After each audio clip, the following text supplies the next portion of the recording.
क्यों चढ़ रहा है? अरे ऊंचाई से देखूंगा तभी तो गेंद दिखेगी।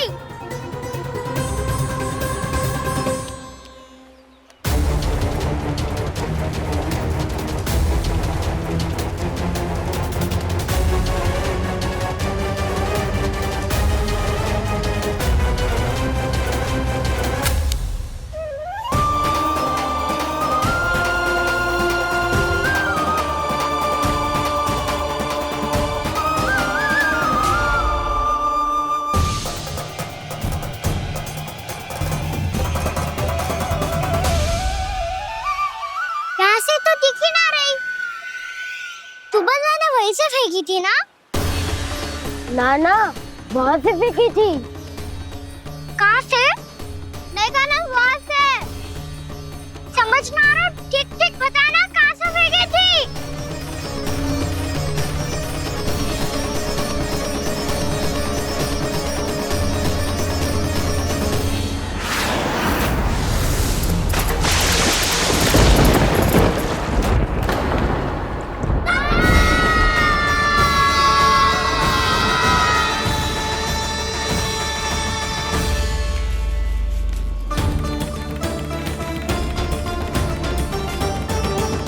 कालिया नाग के क्षेत्र में जाकर कोई भी जीवित वापस ना लौट सको है।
क्या किया वाना ने?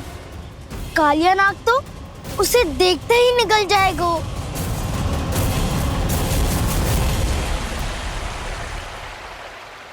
तो आरंभ से अब तक सब कुछ उसकी लीला का ही भाग था।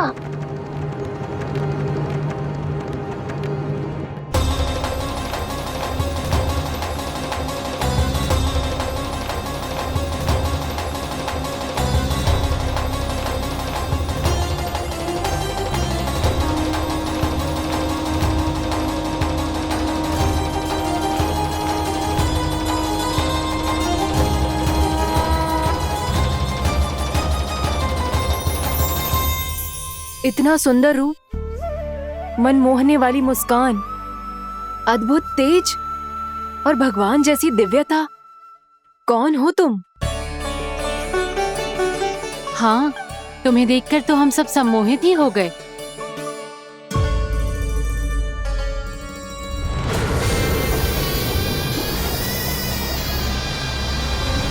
तुम जो भी हो बालक, वापस लौट जाओ।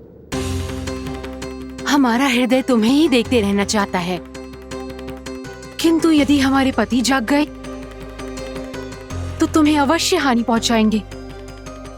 ये बहुत विषैले है बालक, कालकोट जैसे भयानक।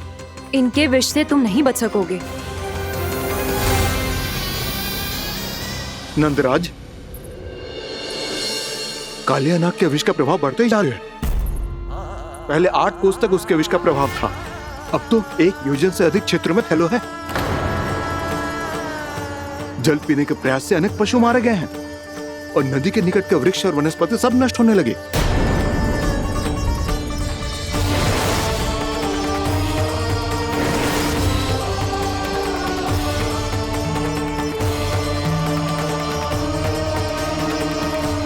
इनके विष की तीव्रता इतनी अधिक है बालक कि इनके संपर्क में आने वाले को तड़पने का भी अवसर नहीं मिलता। इनके विष की अग्नि क्षण भर से भी कम समय में प्राण वायु को जलाकर राख कर देती है।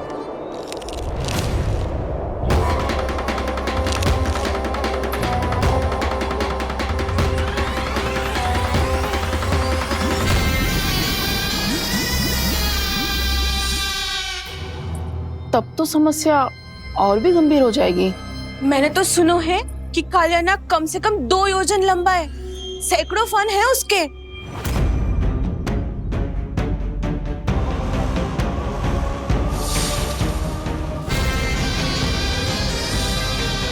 इसका अर्थ तो ये है कि हम दोनों ओर से फंस गए। एक और कंस को 1 कोटि कमल पुष्प देने जो कि कालियानाग के क्षेत्र में पड़ते, और दूसरी ओर उस कालियानाग का विष यमुना जी के क्षेत्र में बढ़ता ही जा रहा। इसके कारण हम ही नहीं, निर्दोष पशु पक्षी भी संकट में। इन दोनों समस्याओं का एक ही समाधान है, उस कालियानाग का सामना करना। और ये ना समझ आ रहा कि हम ये करेंगे कैसे, क्योंकि ये बात साधारण मनुष्य के बस की ना है। हमारे लिए ये असंभव है।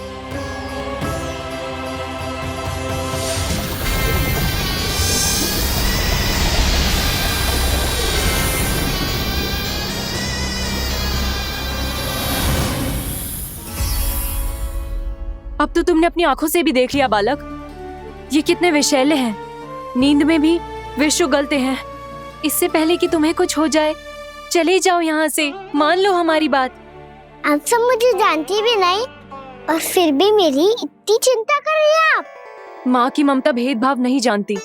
तुम भी किसी के पुत्र हो और हम सब भी माँ हैं। एक माँ को हर बालक में अपनी ही संतान दिखाई देती है, इसलिए हम तुमसे विनती करते हैं, वापस चले जाओ, बचा लो अपने प्राण। मेरी चिंता मत कीजिए, मुझे कुछ नहीं होगा। होगा, अनर्थ होगा यदि ये उठ गए तो।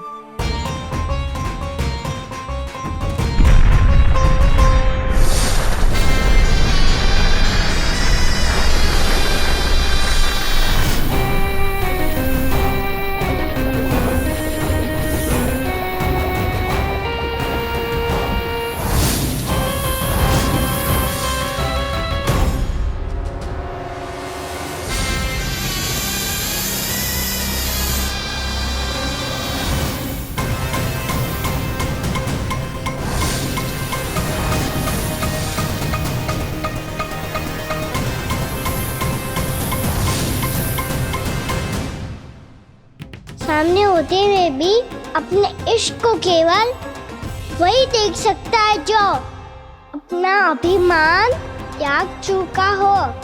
पर पूर्व जन्म में मेरा भक्त होने के नाते मेरा सत्य स्वरूप देख पाने में मुझे इसकी सहायता करनी चाहिए।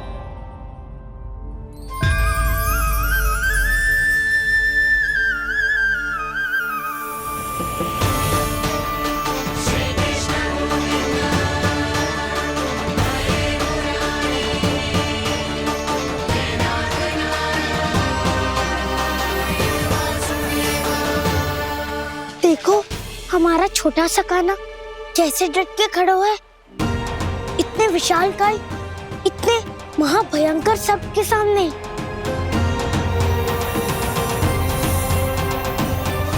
ये कोई भगवान नहीं है जो इसके सामने हाथ जोड़ रही हो तुम सब।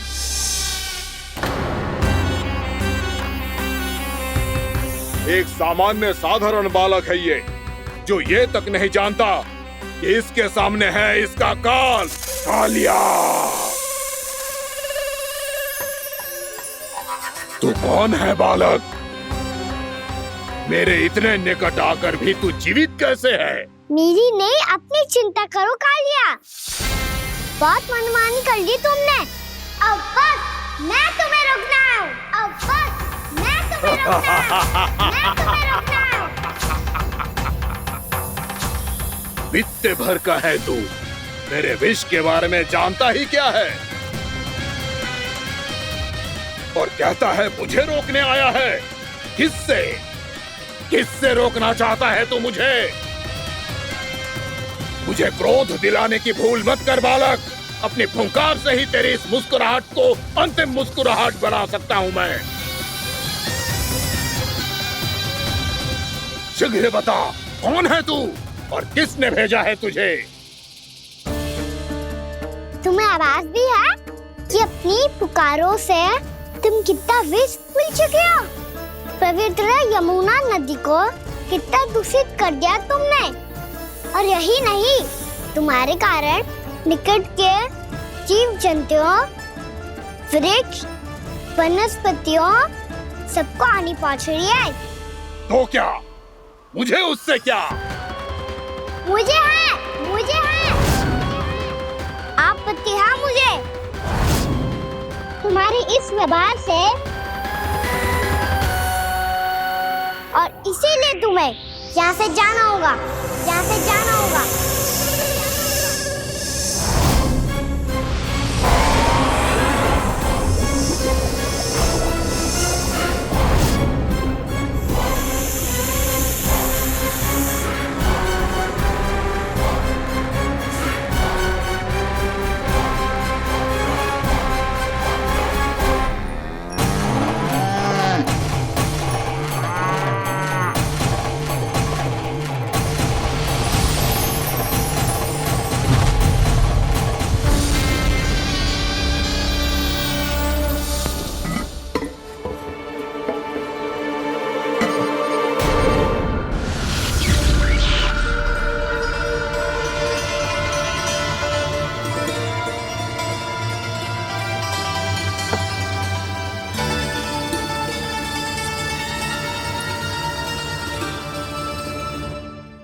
मुझे आदेश देने का साहस भी कैसे किया तूने?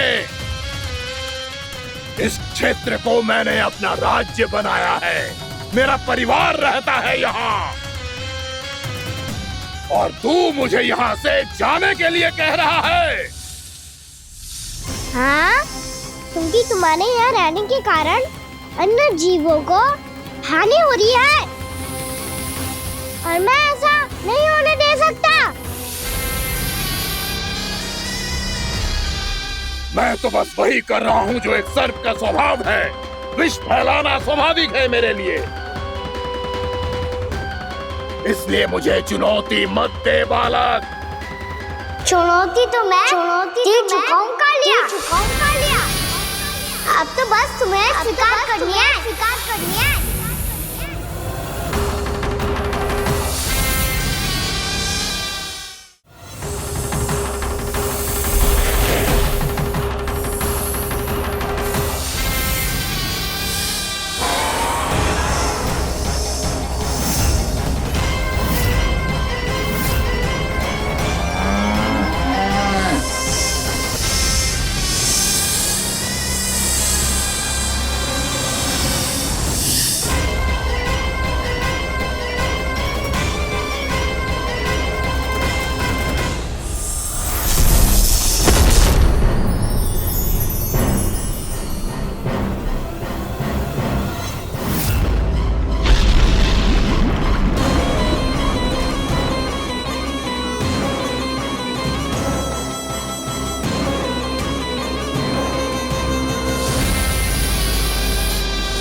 मैं भी चेतावनी दे रहा हूँ, यहाँ से चले जाओ।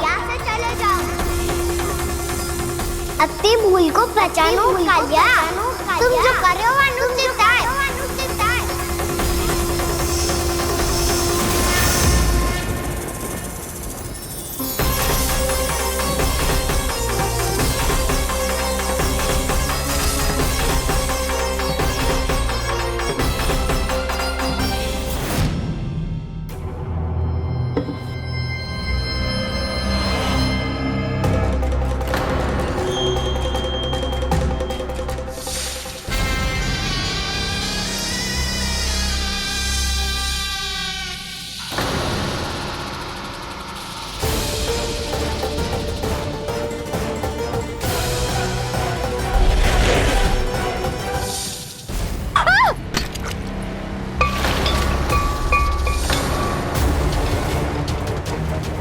अब मैं आता हूँ।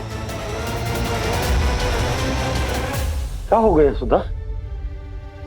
मुझे आवाज हो रहा है जी, कछु ना कछु गड़बड़ है।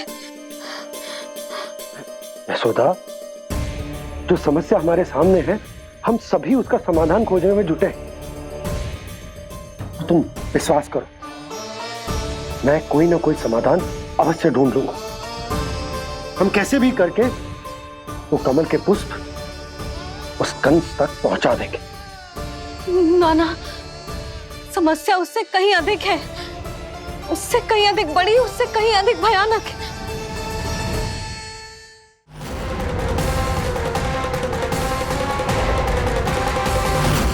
विस्की ये बूंद से ही सबके प्राण चले जाते हैं। इसने तो विस्की धारियां फेंकी है खाना पे। कान्हा कैसे बच्चे को अधिक विष से? इसका विष तो क्या, ये सर स्वयं भी छू तक नहीं पाएगा हमारे कान्हा को।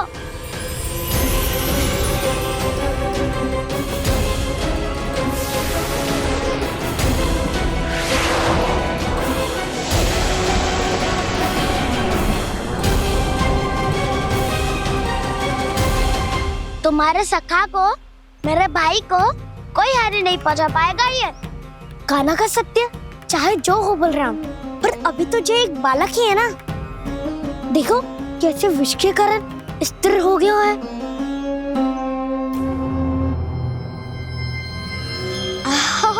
हाउ सर्फ ने कितनी आसानी से अपनी पूंछ से बांध लिया है। मुझे यहाँ से भगाना चाहता था ना तू? अब मैं तुझे दिखाऊंगा अपना सामर्थ्य। ये मूर्ख किसे बांधना चाहता है अपनी पूंछ में? उन्हें जिनका विस्तार सारे ब्रह्मांड में है, या उन्हें जो स्वयं अनंत है? पर देवराज, प्रभु ऐसा करने ही क्यों दे रहे हैं कालिया को? आप सब भूल रहे हैं देवगण। कालिया पूर्व जन्म में प्रभु का बहुत बड़ा भक्त था। उसी भक्ति का फल मिल रहा है अब इसे। वैसे भी भक्तों के मन का भाव सबल हो तो भगवान तो सहज ही बंध जाते।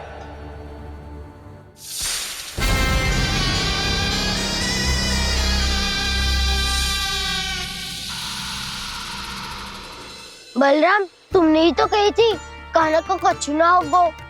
देखो दुष्ट ने चारों ओर से जकड़ लियो है।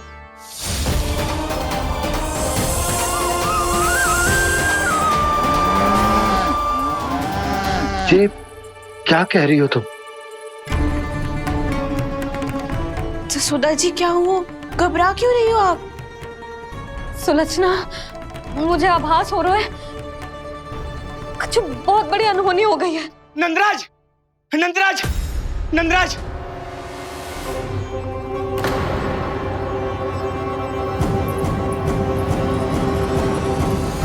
नंदराज, कान्हा ने जमरा नदी में छलांग लगा दी है। कान्हा ने जमरा नदी में छलांग लगा दी है। कान्हा ने जमरा नदी में छलांग लगा दी है। कान्हा जमरा में कूद गया है। मुझे लगा था आज कछु गड़बड़ होने वाली है। मुझे आज कान्हा को ना जाने देना चाहिए था।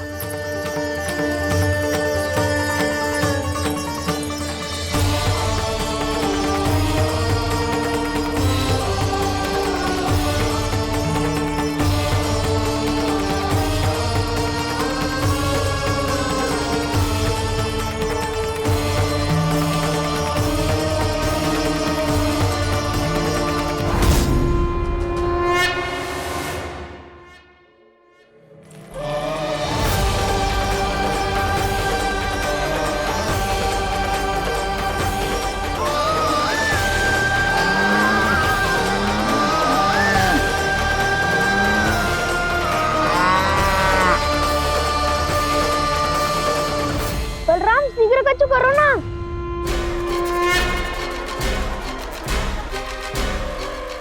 कछु भी करो पर कान्हा को बचाओ। नाग बहुत भयंकर है। कान्हा अकेले ना संभाल पाएगा इसे।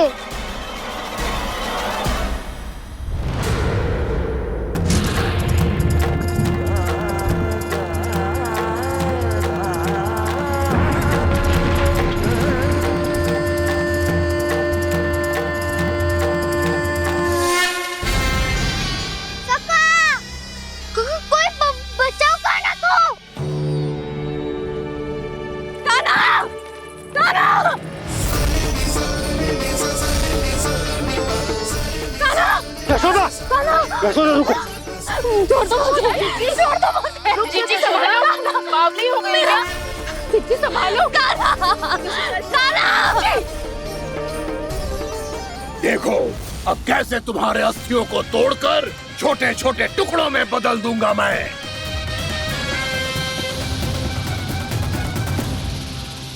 सुदाजी, आप जाओगी तो आप भी फंस जाओगी।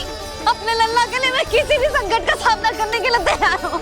छोड़ो ना यशोदा, हमें कोई और उपाय खोजना पड़ेगा। कोई और उपाय? आप देख ना रही मेरा काना किस दशा में है। काना मैया के वश में नहीं है, नहीं तो ये अपने लल्ला के लिए साक्षात काल का भी सामना कर ले। ये तो केवल कालिया नाग है। हे नागराज, आप मेरे प्राण ले लो, पर कान्हा को छोड़ दो। ना नागराज, आप मेरे प्राण ले लो, मैं विरोध भी ना करूंगी। ना नागराज, आप मुझे मार दो, पर मेरे कान्हा को छोड़ दो। ना ना ना ना नागराज, मेरे प्राण ले लो। हमारे कान्हा से क्या शत्रुता है आपकी? प्रभु के लिए जो प्रेम यशोदा मैया के हृदय में है, वही इन सभी गोपियों के हृदय में भी है।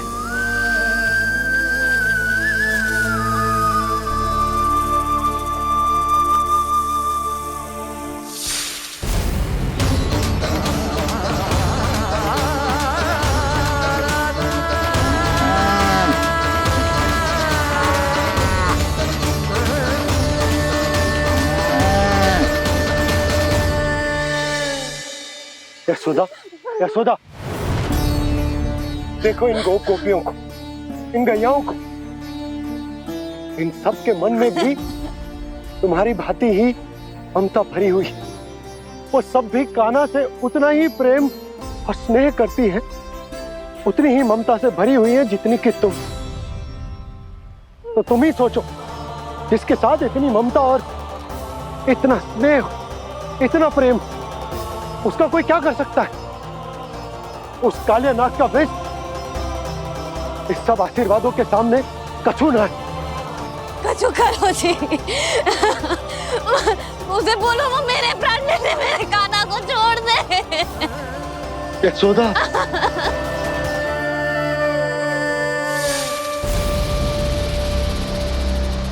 केवल इन्हीं में नहीं देवराज, नाग पत्नियों के हृदय में भी ममता का वही प्रेम उमड़ रहा है। देखिए। मैं आपके हाथ जोड़ती हूँ स्वामी, इस बालक को छोड़ दीजिए। ये अवश्य ही कोई दिव्य आत्मा है स्वामी। हम आपसे विनती करते हैं स्वामी, इस नन्हे बालक को हानि मत पहुंचाइए स्वामी। मेरी पत्नियां मेरे ही शत्रु के लिए विनती कर रही हैं।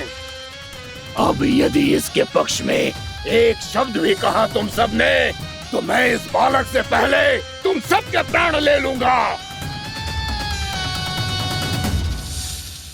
हो रहा प्रसन्न नाग कालिया, विजय को निश्चित जान। रोते बिलखते व्याकुल सब, संकट में देख कान्हा के प्राण।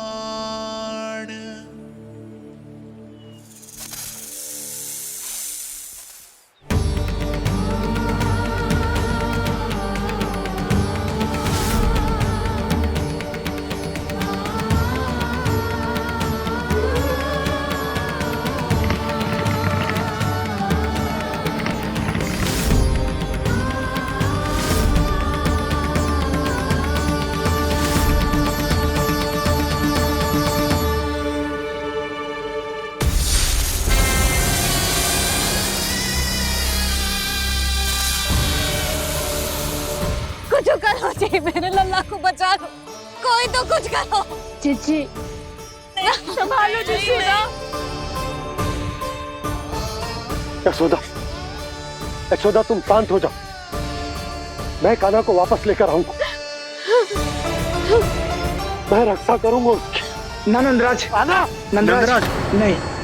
कम से कम आप तो समझो नंदराज, कालिया के पास आप जाओगे तो आप भी फंस जाओगे।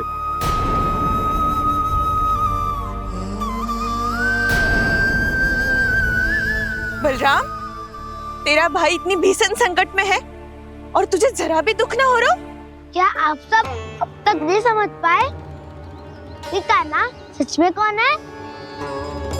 छोटे बाबा, आप तो उसका सत्य जानते हैं ना?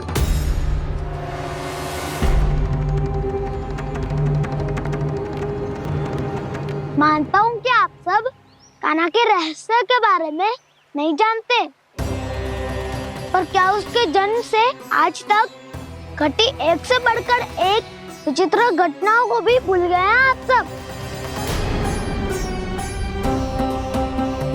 भूल गए हैं कि कैसी पूतना जैसी राक्षसी उसका कुछ बिगाड़ नहीं पाई, कैसे तरनावती जैसा भयानक राक्षस उसे एक खरोच भी नहीं दे पाया था।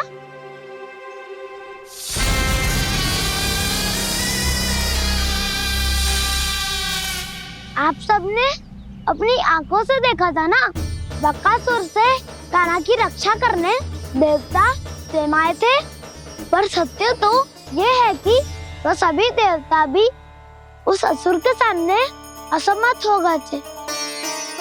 तब कान्हा ने बहुत ही आसानी से उस भयंकर असुर का वध किया था, एक ही बार में धराशायी कर दिया था उसे। तो आप सभी सोचिए, बार बार ऐसे असाधारण कार्य करने वाला बालक साधारण कैसे हो सकता है? अब तो आरंभ से ही सारा सत्य जानते हैं छोटे बाबा। रहस्य छुपाने में सदैव काला की सहायता करते आए हैं आप, और आज आप स्वयं ही उसके सत्य को भूल रहे हैं। और तुम सब भी तो जानते हो कान्हा की शक्तियों के बारे में, तो क्या तनिक भी विश्वास न आया अपने सखा पे? बलराम, जे तू क्या कह रहा है? मैंने जो कहा उसका एक एक शब्द सत्य है छोटी माँ। यदि प्रभु की इच्छा हुई तभी कुछ ही क्षणों में सब कुछ अपनी आंखों से स्वयं अनुभव कर लेंगे आप।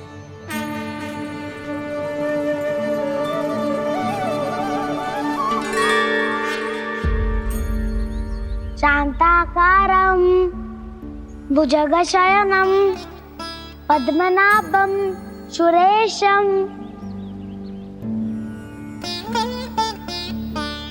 विश्वाधारं गगनसदृशं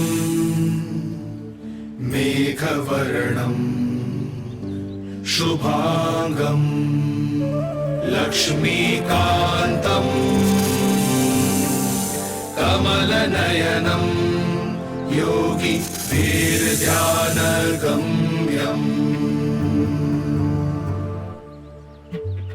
वन्दे विष्णुं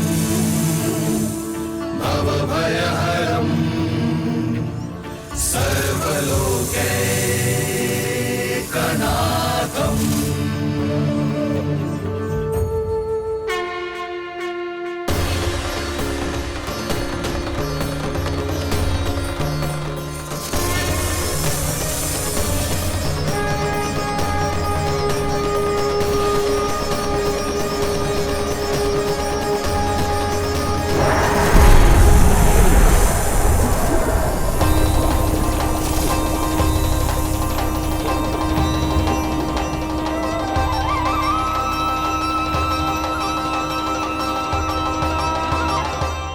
तुझे क्या लगता है बालक कि तू मेरी जकड़ से निकल गया तो अब बच जाएगा तू?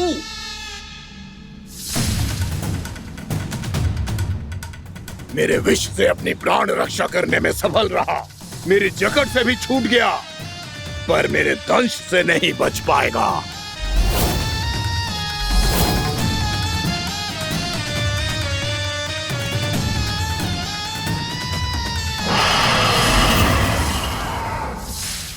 अब भय से भाग रहा है, पर मैं तुझे मृत्यु देकर रहूंगा।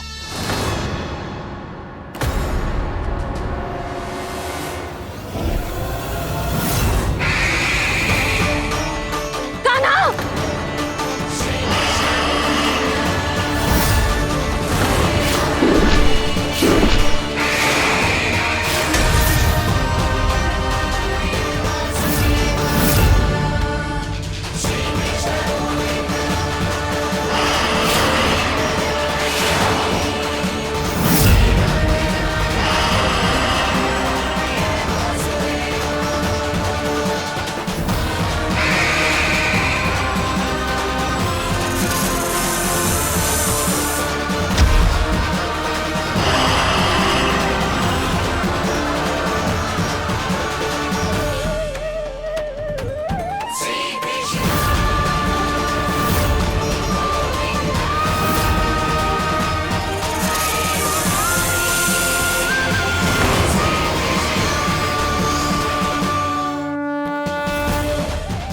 मेरा नन्हा सा कान्हा कितनी देर भाग पाएगा?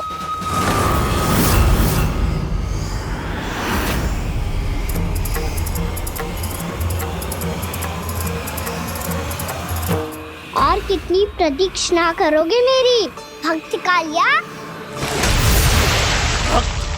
भक्त नहीं, काल हूँ मैं तेरा। जब अहंकार का मुकुट बुद्धि को ढक लेता है तो भक्त अपने भगवान को भी नहीं पहचान पाता। व्यर्थ की पहेली में मत उलझा बालक। ना मैं भक्त हूँ और ना तू भगवान।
देखो, आप सब जिसके लिए इतने व्याकुल हो रहे थे, उसे छूकर कालिया नाग का हलाहल जैसा विष भी चरणामृत बन गया है और यमुना जी के जल में फैल चुके विष के प्रभाव को भी नष्ट कर रहा है।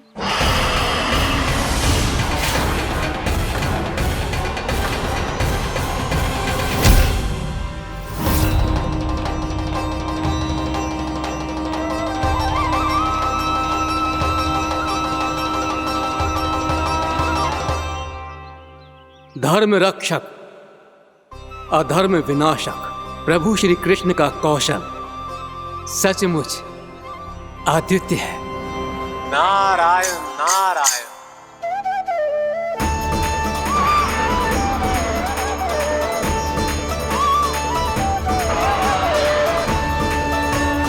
मेरा भाग तुम्हारे भीतर के अहंकार का प्रतीक है कालिया। अब तुम्हारा अहंकार, तुम्हारा अनपान मेरे पाँव के नीचे है और तुम्हारी पूंछ अर्थात तुम्हारे प्राण मेरे हाथ में। अब तुम क्या करोगे भक्त?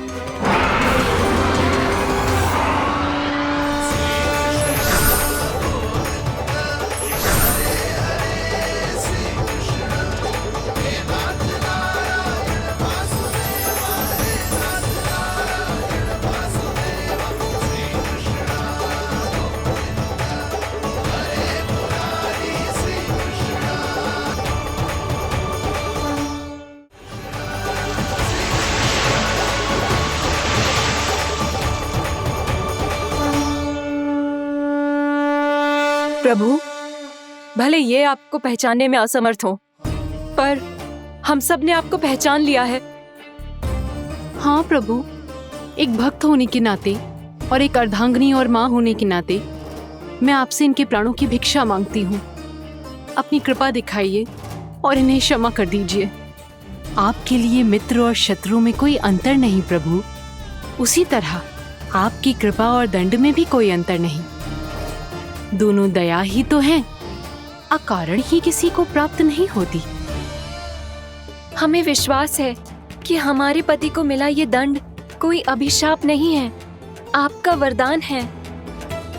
ये सत्य है प्रभु कि इनसे बहुत से पाप हुए हैं। इनके विष से बहुत सारे जीव जंतु को हानि पहुंची है, पर अब आपके चरण इनके शीश पर पड़ गए हैं। ऐसी कृपा तो बड़े बड़े महान महात्माओं को भी दुर्लभ है, और इन्हें प्राप्त हुआ तो अवश्य ही ये किसी महान पुण्य का ही फल है। हे प्रभु, उन्हीं पुण्य कर्मों की शक्ति का आह्वान कर मैं आपसे विनती करती हूँ, इन्हें प्राणदान दीजिए। मैं अपने इस भक्त को क्षमा अवश्य करूंगा देवियों, यदि ये अपने अहंकार को त्याग कर मुझे पहचान ले तो।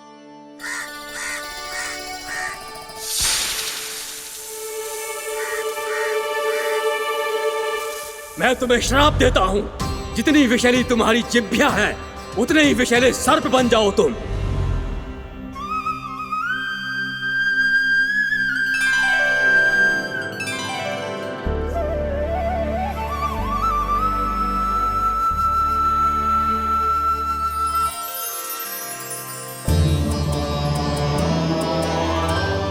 नारायण, मुझे क्षमा कीजिए नारायण।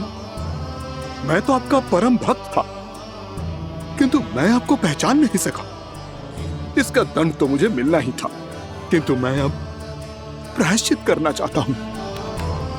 इसके लिए यदि आप मेरे प्राण भी ले लेंगे तो भी मुझे कोई दुख नहीं होगा।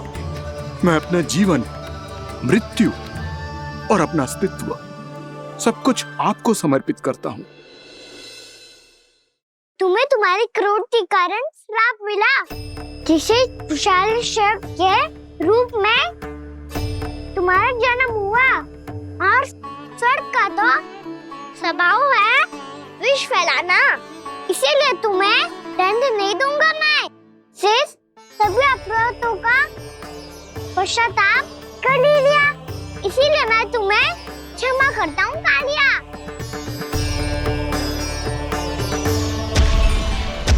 पर तुम्हें यहाँ से दूर समुद्र के बीच जाकर रहना होगा, जहाँ किसी निर्दोष का जीवन तुम्हारे विष से प्रभावित ना हो। मैं चाहकर भी आपकी इस आज्ञा का पालन नहीं कर सकता। मैं असमर्थ हूँ प्रभु, क्योंकि यदि मैं इस क्षेत्र को छोड़कर गया तो मेरी मृत्यु निश्चित है। आपसे क्या छुपा है प्रभु? आप तो जानते हैं कि सर्प जाति और आपके वाहन गरुड़ के बीच अनंत शत्रुता चल रही है, जिसका प्रारंभ नागों के द्वीप नागालय से हुआ था। उस द्वीप पर छोटे जीवों को निगल जाने के लिए सर्प थे, और गरुड़ को सर्पों का स्वाद बहुत प्रिय था, इसलिए वो बार बार नागद्वीप जाने लगा था। पर इस कारण पूरी सर्प जाति उससे आतंकित हो गई थी। इसलिए जब भी गरुड़ वहां पहुंचता तो सभी सर्प छिपने लगते। जब गरुड़ को इसका आभास हुआ तो उसे बड़ा क्रोध आया, और वो उत्तेजना में भरकर सर्पों का शिकार करने लगा। भूख ना होने पर भी उन्हें मारने लगा। अब सर्पों के प्राण हरना उसके लिए खेल बन गया था।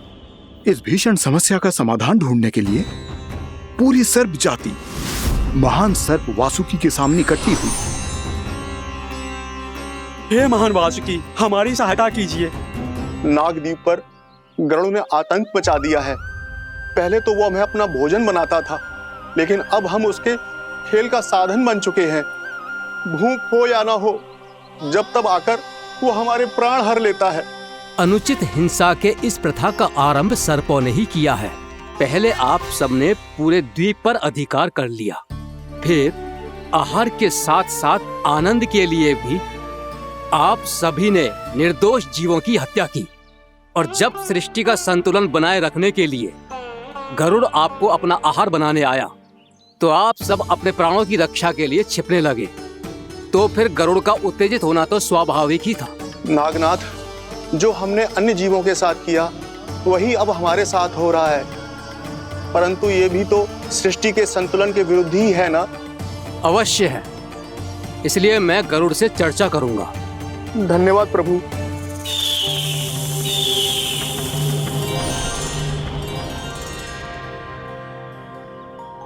श्री नारायण के वाहन पक्षीराज गरुड़, मैं संपूर्ण सर्प जाति की ओर से आपसे एक निवेदन करने आया हूँ। कहिए, क्या कहना चाहते हैं आप? हे पक्षीराज, यदि आप हम पर ऐसे ही आक्रमण करते रहे तो शीघ्र ही हमारी प्रजाति समाप्त हो जाएगी। इसीलिए हमारी आपसे विनती है, यदि आप उचित समझें तो सर्पों के किसी एक घर से हम आपको एक सर्प प्रतिदिन अर्पित करेंगे। आप उसको आहार बनाइए और अन्य सर्पों को जीवित रहने का अधिकार दीजिए। मुझे स्वीकार है। तब से प्रतिदिन किसी एक घर से एक सर्प गरुड़ के भोजन के लिए भेजा जाने लगा। समय के साथ मेरे घर की भी बारी आई, परंतु मैंने एक बहुत बड़ी भूल कर दी। समय आ गया है स्वामी, आज गरुड़ के आहार के लिए इसे चुना गया है। कौन है यह गरुड़ और क्यों दूं मैं इसे कोई भेंट? स्वामी, सभी सर्प राज्यों और गरुड़ के बीच में यही समझौता हुआ है, हमें इसका सम्मान करना ही होगा। मैंने कोई समझौता नहीं किया, मैंने कोई वचन नहीं दिया और ना ही मैं किसी गरुड़ से भयभीत होता हूँ। यदि इस राज्य में किसी को सर्पों को अपना आहार बनाने का अधिकार है तो वो केवल मुझे है। अब से गरुड़ को दी जाने वाली हर भेंट मुझे दी जाएगी, महाविषधारी महान नागराज कालिया को। यह और कुछ नहीं, मेरा अभिमान था प्रभु, और यह मेरे इस जन्म की सबसे बड़ी भूल थी, क्योंकि फिर जब गरुड़ को इस बारे में पता चला तो। कालिया, अभिमान में आकर तूने अपने काल को ललकारा है। जिस कालिया के नाम में ही काल छिपा है, तू उसे ललकारने का दुस्साहस कर रहा है गरुड़। स्वयं को भगवान विष्णु का वाहन कहता है तो वाहन का ही कर्म कर। स्मरण रख, इस धरती के सर्वश्रेष्ठ योद्धाओं के लिए भी मैं मृत्यु का दूत हूँ। विनाश काले विपरीत बुद्धि। तुझ जैसे मूर्ख सदा इस युक्ति को सार्थक करते आए हैं। अपने विनाश को आमंत्रण किया है तो अब भोग।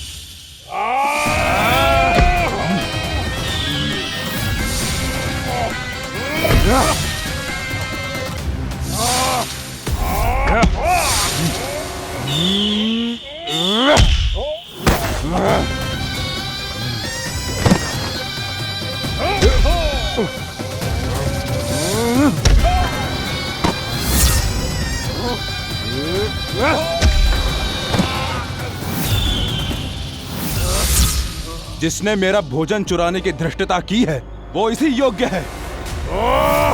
तू मुझे जानता नहीं है गरुड़, मैं महाविषधारी नाग कालिया हूँ। तेरा इतना दुस्साहस कि तूने मुझ पर चरण से प्रहार किया। वाह!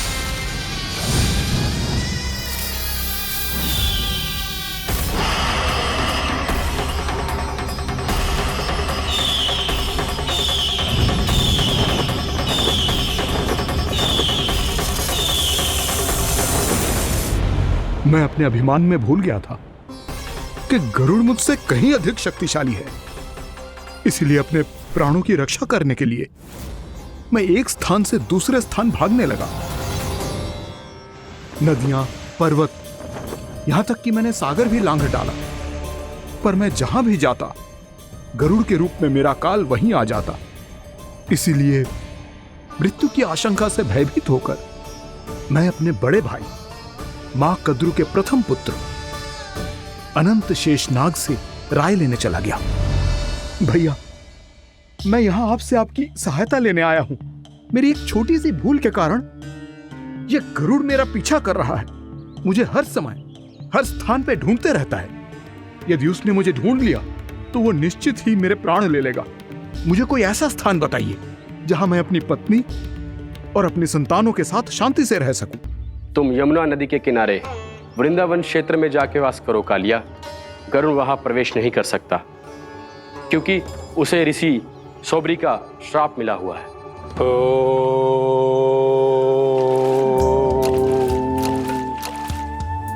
ध्यान और तपस्या का नित्य कर्म करते हुए ऋषि के मन में मछलियों के प्रति प्रेम भाव इतना बढ़ गया कि वो भूल गए सभी जीव खाद्य श्रृंखला का भाग होते हैं और मछलियां भी इस नियम की अपवाद नहीं है।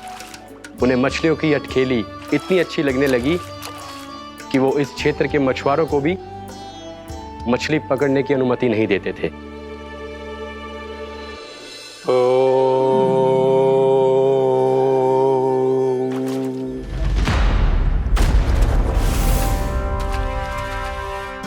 दिन वो उस पक्षी को नहीं रोक पाए, पर तब से सावधान रहने लगे। यहां तक कि अपने साधना से भी अधिक ध्यान वो पक्षियों पर केंद्रित करने लगे। ठहरो! इसी क्षण अपनी चोंच में पकड़ी इस मछली को छोड़ दो। तुम्हें इन मछलियों का आहार नहीं करना चाहिए पक्षीराज। ये तो खाद्य श्रृंखला का नियम है ऋषिवर। यदि मैं इनका आहार नहीं करूंगा तो कोई और पक्षी कर लेगा। मैं अपने आनंद या प्रतिशोध के लिए इनके प्राण नहीं ले रहा। ये तो बस मेरा भोजन है। पर यह मेरा तपस्या स्थल है। तुम यहाँ शिकार करके मेरी साधना में विघ्न नहीं डाल सकते पक्षीराज। यदि आपकी यही इच्छा है तो मैं आज के बाद यहाँ नहीं आऊंगा।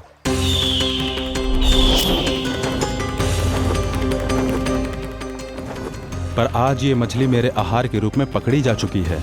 मैं वचन देता हूँ ऋषिवर, इस स्थान पर यह मेरा अंतिम शिकार होगा।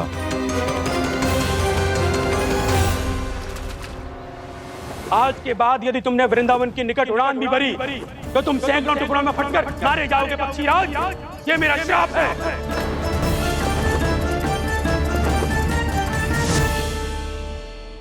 और इसीलिए भैया शेषनाग के सुझाव के अनुसार मैं यहां आ गया। पर अब यदि मैं कहीं और जाऊंगा तो मेरे प्राण नहीं बचेंगे प्रभु। डिस्टेंट रहो कालिया। अब से गरुड़ तुम्हें कोई हानि नहीं पहुंचाएगा। अब तुम्हारे फनों पर मेरी पक्षिंग बन गए कालिया, इसीलिए अब से तुम्हें गरुड़ से कोई भय नहीं होगा। निश्चिंत होकर अपने परिवार के साथ गहरे समुद्र में चले जाओ और सुख से शांति से निवास करो। पर ध्यान रहे निर्दोष जीवों को हानि ना पहुंचे। आपने मुझे जीवन दान दे दिया प्रभु, इस उपकार से मैं कृतज्ञ हूँ प्रभु। आदेश दीजिए, मैं आपकी सेवा कैसे करूं? तुम्हारे जल क्षेत्र से 1 कोटि कमल पुष्पों को लेने की अनुमति दे दो कालिया। यही मेरी सेवा होगी प्रभु। ये तो मेरा सौभाग्य होगा।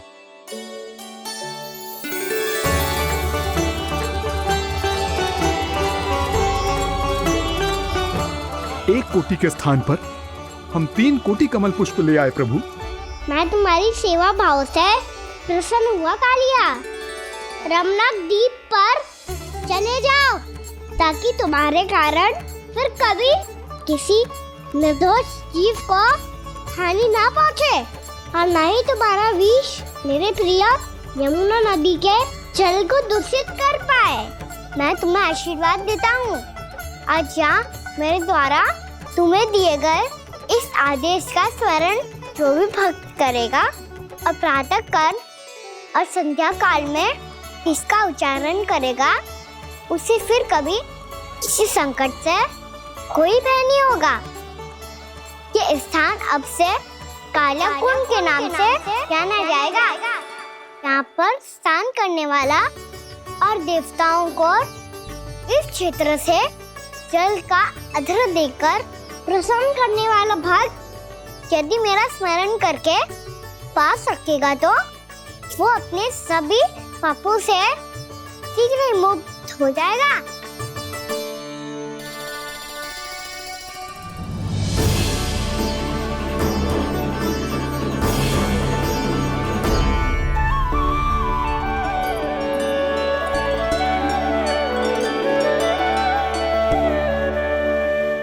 कौन है जी भगवान जिसने अभी अभी कालिया जैसे विशाल विस्तर का सामना किया?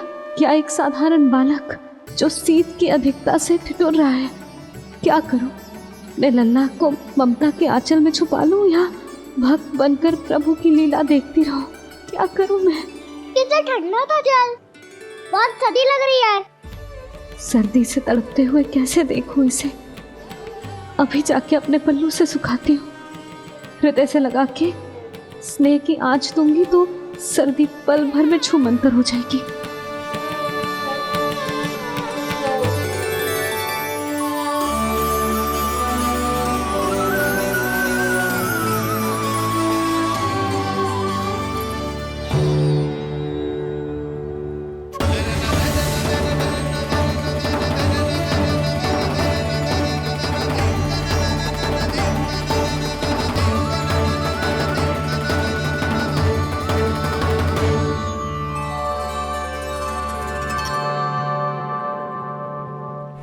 मेरी आवश्यकता ना है इसे।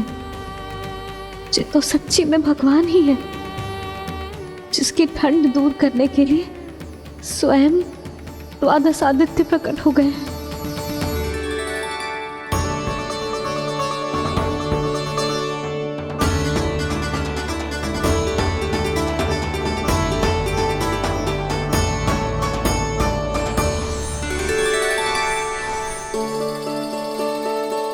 ये क्या किया आपने?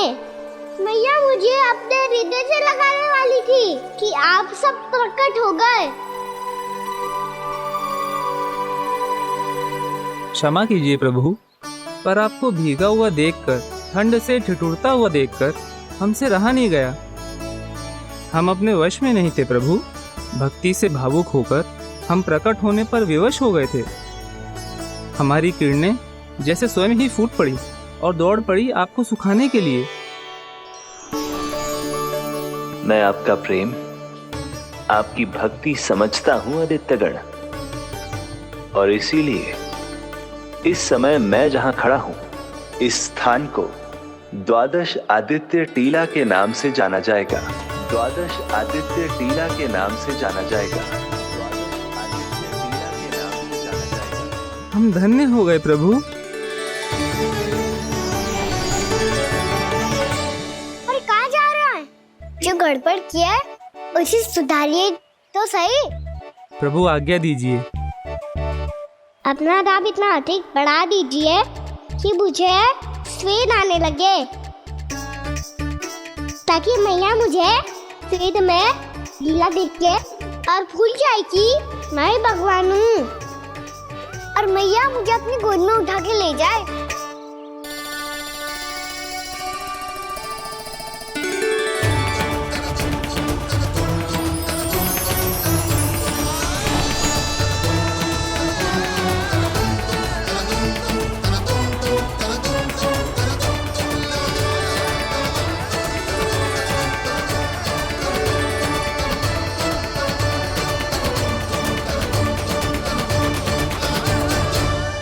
गर्मी क्यों लग रही है यहाँ?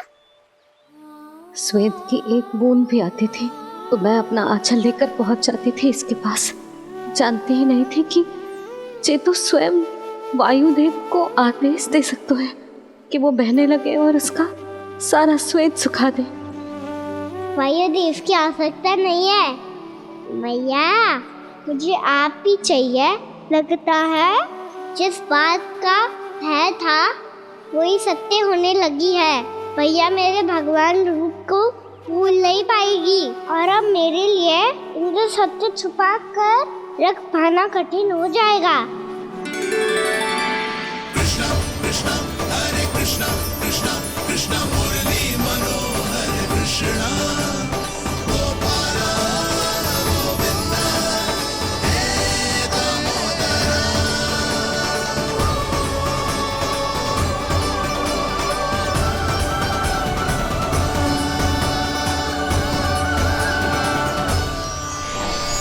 प्रभु, आपके श्वेत से बने इस प्रसंगदान सरोवर का प्रणाम स्वीकार कीजिए।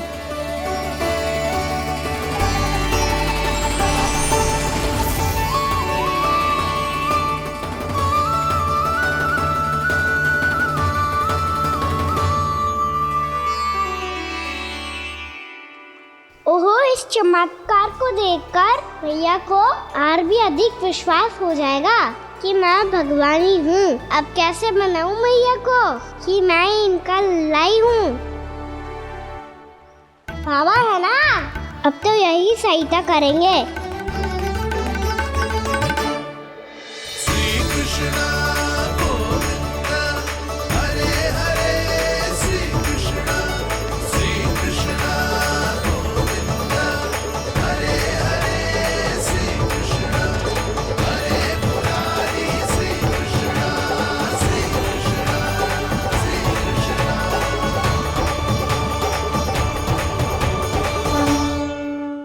बाबा एक कोटी ना, मैंने तो 3 कोटी कमल पुष्पों का प्रबंध कर दिया है और चिंता करने की आवश्यकता ना है। 1 कोटी कमल के स्थान पर 3 कोटी कमल पुष्प मिल गए हैं। हाँ कान्हा, मैं उचित संदेश के साथ ये सारे पुष्प उस कंस के पास भिजवा दो। महाप्रक्रमी कान्हा की जय। वृंदावन रक्षक कान्हा की जय। महाप्रक्रमी कान्हा की जय। भानु जी नंदराज। बाकी गांव वालों को लेकर ये सारे पुष्प इकट्ठा करो और कंस के दरबार में पहुंचाओ। जी।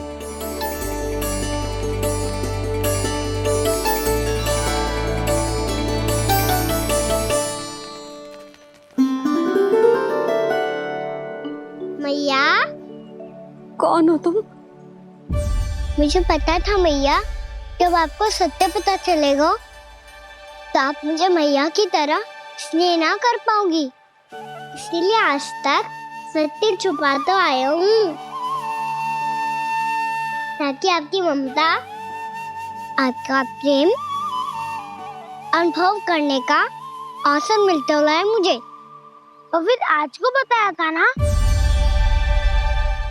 जो रहस्य तुमने बरसों तक छिपाया था, उसका भेद खुलने में तुम्हारा ही योगदान है। मुझे कालिया के शीश पर अपने पद चिन्ह रखकर उसे मुक्त कराना था दाऊ, वचन दिया था मैंने उसे।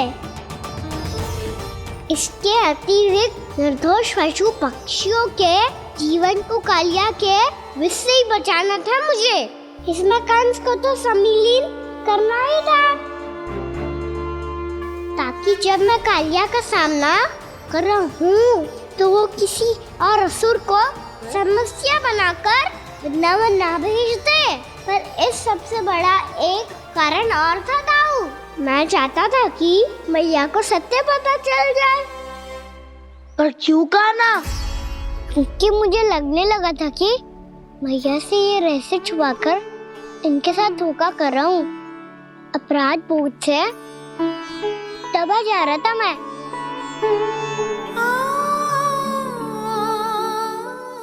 जो सत्य आपको, बाबा को, सभी को पता है, यहाँ तक कि मेरे सखा भी जानते हैं, वो सत्य मैंने मैया से छिपाया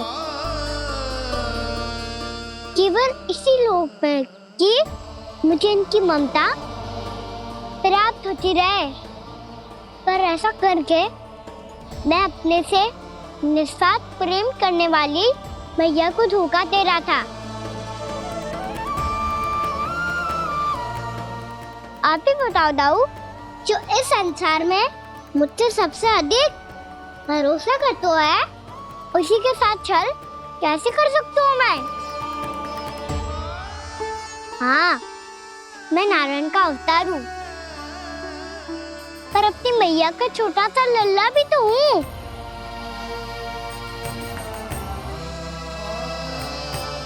इसीलिए तो यमुना जी में छलांग लगाने का एक कारण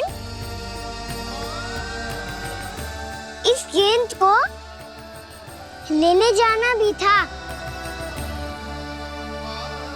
ने स्नेह से बनाई थी मैया ने गेंद, इसे अपने से दूर कैसे होने देता मैं?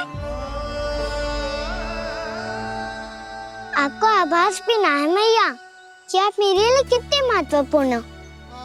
ये सत्य है कि सभी देवता, प्रकृति, भक्त, ये सब है मेरा ध्यान रखने के लिए, मेरी सेवा करने के लिए। पर क्या इनमें से कोई भी मेरी मैया का स्थान ले सकता है?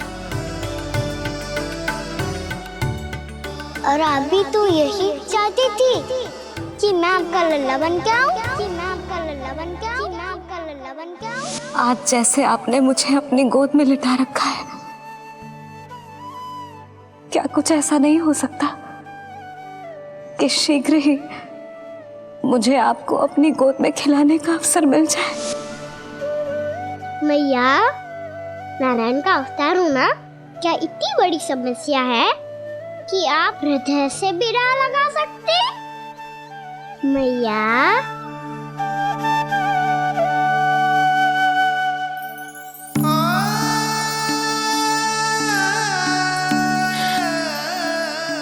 मेरा कान्हा, मेरा लल्ला।